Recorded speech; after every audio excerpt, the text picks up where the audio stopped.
New year, new logo, new name. Let's talk about it.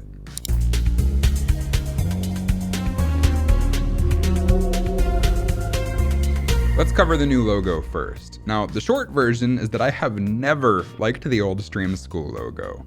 It honestly felt like glorified clip art to me, and it especially didn't work in a circular form factor for a YouTube profile picture. The long version is that that logo came to exist because I just ran out of time getting ready to make videos for 2020, and I just needed something that I could throw in quickly. It was always intended as sort of a placeholder, and I was gonna replace it later. But then I got really behind on videos really fast. I cannot even begin to describe how much work it is to make one of these videos every single week while working a full-time job, while trying to keep a regular stream schedule.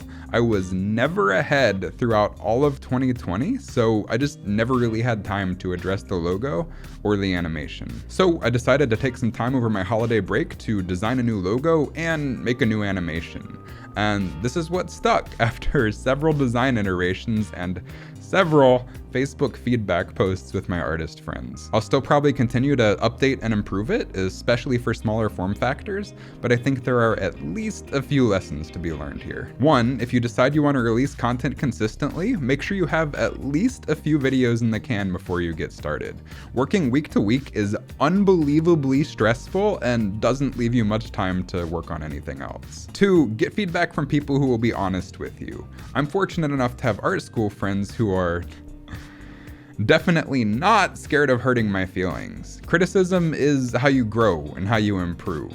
We even have some channels on the Discord dedicated to getting feedback on your art if you want some feedback from myself or from other members of the community. And three, don't be afraid to improve your content over time. You can't be expected to be 100% perfect right out of the gate, and there's always room for improvement.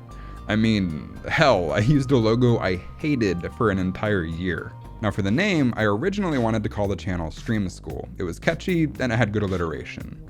But with my research and my limited understanding of YouTube SEO, I felt like I would perform better with a more specific, more rankable channel name. So I ended up going with Oracle's Stream School to give it specificity and ownership. And honestly, it always kind of bugged me. It sounded cheesy, it wasn't memorable, and having to get rid of the apostrophe for SEO purposes killed me a little bit on the inside. Also, the custom YouTube URL was, for lack of better terms, a total bitch to explain to people with the whole double S's thing. But I kept it and didn't really think about it much throughout 2020. I honestly felt like it was set in stone at that point. Now, flash forward a bit, very early in the year, I started calling myself the Stream Professor.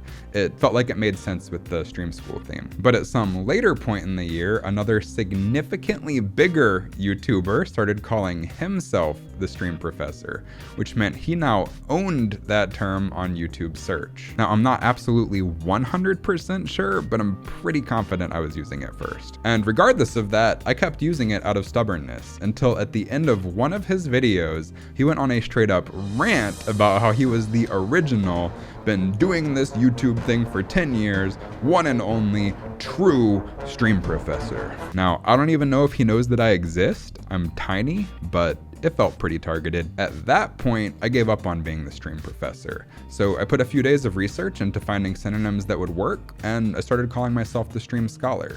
And honestly, I think he kind of did me a favor. Stream Scholar is catchy, has good alliteration, and I'm pretty happy with it. Now, towards the end of 2020, I started thinking about the channel name again and how much I didn't like it.